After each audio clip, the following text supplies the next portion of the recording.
हो सकती है। बिल्कुल दुनिया को संकेत जाएगा कि शांति के साथ भी आर्थिक प्रगति हो सकती है। वहीं रूसी राष्ट्रपति पुतिन से बात करेंगे ट्रंप, और रूस यूक्रेन युद्ध को लेकर पुतिन से बात करेंगे। डोनाल्ड ट्रंप ने अपनी टीम को ये निर्देश भी दे दिए हैं। पुतिन के साथ फोन कॉल अरेंज करने के लिए निर्देश दे दिए गए हैं। ट्रंप की टीम ने क्रेमलिन से संपर्क भी किया है, क्योंकि आपको बता दें कि शपथ ग्रहण करने के बाद डोनाल्ड ट्रंप की जो पहली प्राथमिकता है, जो माना जा रहा है, वो प्राथमिकता माना जा रहा है कि यूक्रेन और रूस युद्ध को खत्म करेंगे। अपने भाषणों में पहले भी इस बात का जिक्र वो कर चुके हैं।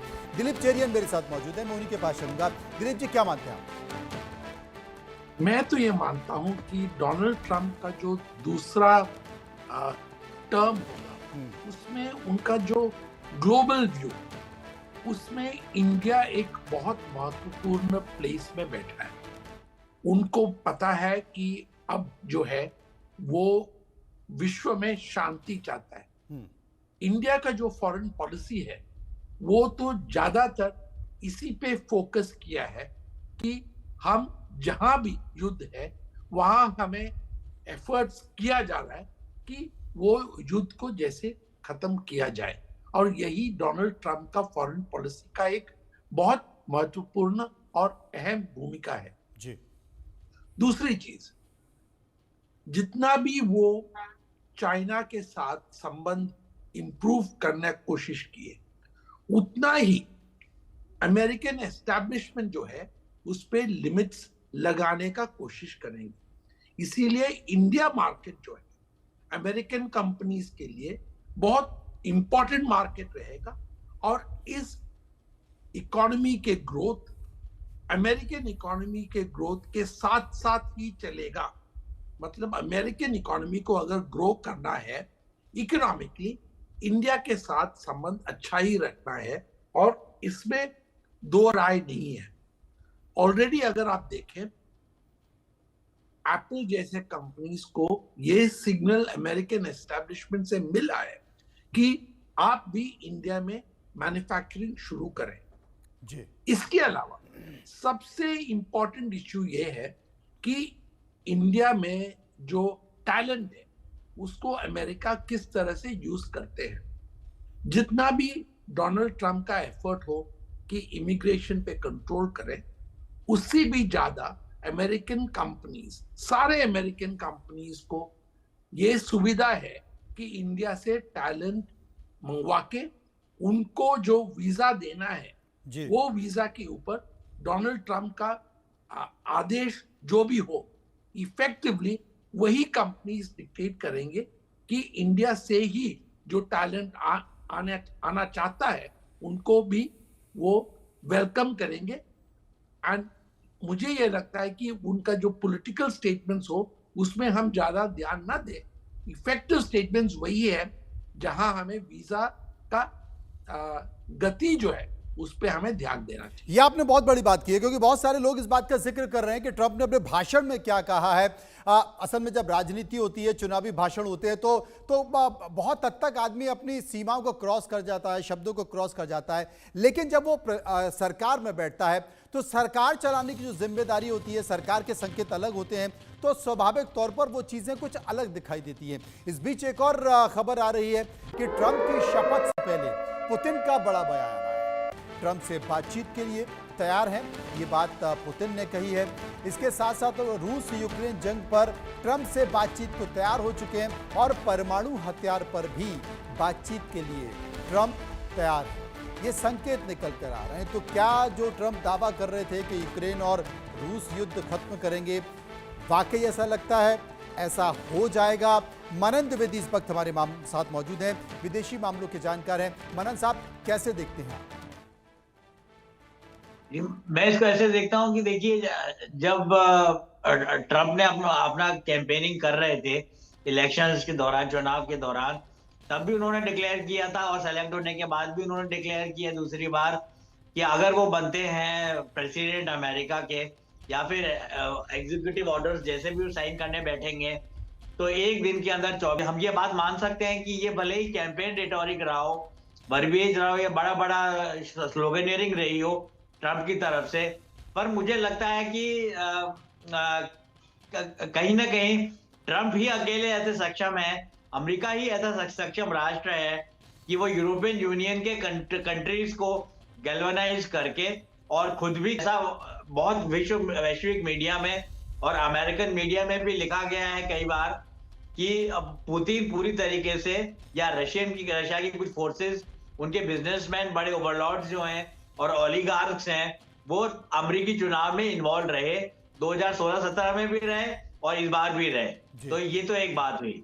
दूसरी बात ये है कि मैं यहाँ पे ये कहूंगा कि जहां तक युद्ध की बात है, यूक्रेन और जो आपने बात की है, कंपनीज की बात की है, मुझे लगता है कि सैंक्शंस भी कम कर देंगे ट्रम्प, पर उसके लिए शर्त ये रखी जाएगी शायद कि व्लादिमीर पुतिन और जेलेंस्की को टॉकिंग टेबल पे आना पड़ेगा।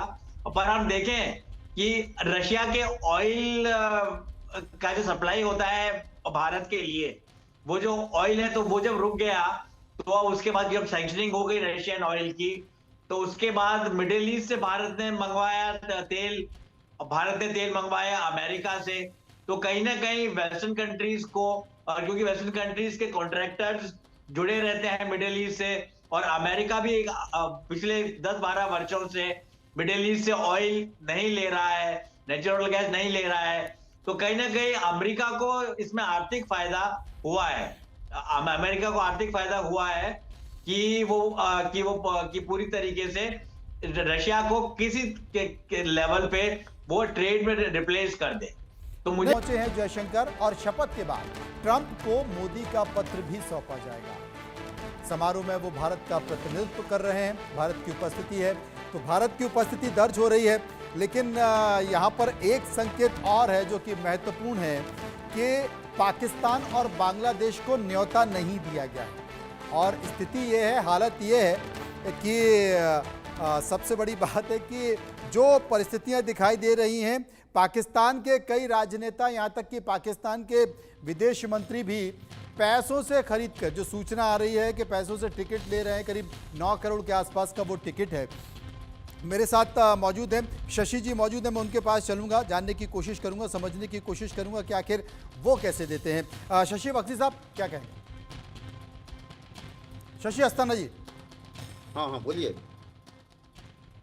कैसे देखते हैं आपके, पाकिस्तान को नहीं बुलाया गया है, बांग्लादेश को नहीं बुलाया गया है, इन दोनों देशों के बीच की स्थिति आप जानते हैं, भारत के इनके संबंधों को आप जानते हैं। इसके साथ साथ जो बड़ा संकेत और निकल कर आ रहा है कि मुस्लिम देशों का जो आवागमन है उस पर भी सख्ती बरत सकते हैं ट्रंप। देखिए, प्रेसिडेंट ट्रंप का ये तो माना हुआ बातचीत है कि इस्लामिक टेरर के खिलाफ हैं, और इस्लामिक टेरर जो है उसके खिलाफ वो सख्त कार्रवाई करेंगे। पाकिस्तान को उन्होंने कई बार खरी खोटी सुनाई है इस्लामिक टेरर के बारे में, और इस बारे में भी कि जो अमेरिका का इंटरेस्ट है, वो पैसे लेते रहे अमेरिका से लेकिन काम नहीं कर रहे हैं, हक्कानी नेटवर्क को बढ़ावा देते गए। तो इसके ऊपर भी प्रेसिडेंट ट्रंप ने खरी खोटी भी सुनाई थी और उनकी एड भी बंद की थी। तो उनका जो पाकिस्तान को देखने का नज़रिया है वो कुछ इस तरीके का है। और अब जबकि अमेरिकी सेना अफगानिस्तान से जा चुकी है, तो जो इनकी डिपेंडेंस थी पाकिस्तान के ऊपर वो काफ़ी हद तक कम हो गई है। दूसरी मुसीबत ये है कि अमेरिका को लग रहा है कि पाकिस्तानी जो हैं वो अभी चीन के प्रभाव में ज़्यादा आ गए हैं। तो उस हालत में भी पाकिस्तान के ऊपर थोड़ी सी जो रस्साकशी है या थोड़ी सी टाइटनेस वो दिखाएंगे। जहाँ तक बांग्लादेश का सवाल है,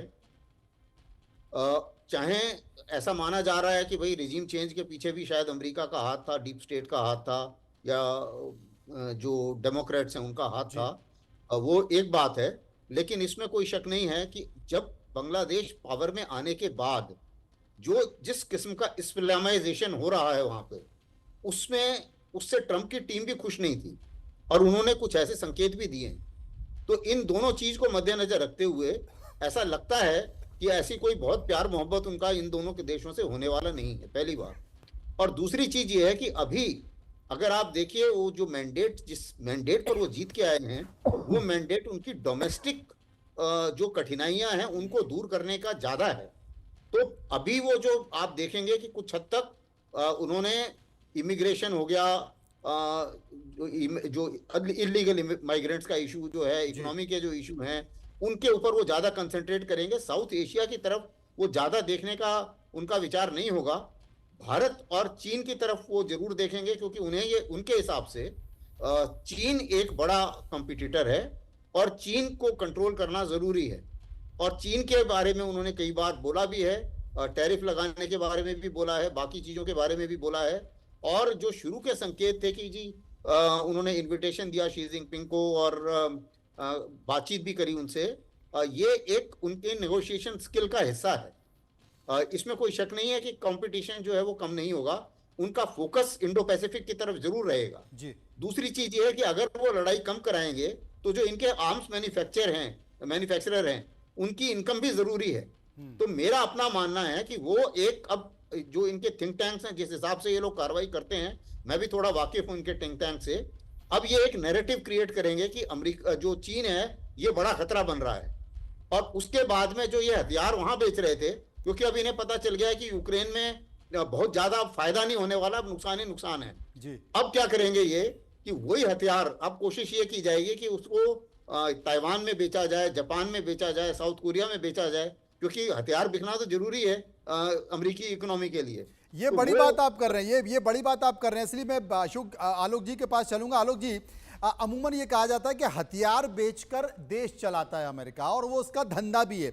लेकिन जिस तरीके से अमेरिका संकेत दे रहा है, हमास इजराइल का सीज फायर सबने देखा, रूस यूक्रेन युद्ध खत्म करने की बात आ रही है, और उसी बात का जिक्र शशि अस्थाना साहब भी कर रहे थे। तो क्या ऐसा संभव है कि पूरे देश में, पूरे विश्व में शांति स्थापित हो जाए, या जहां फायदा होगा वहां पर वो अपने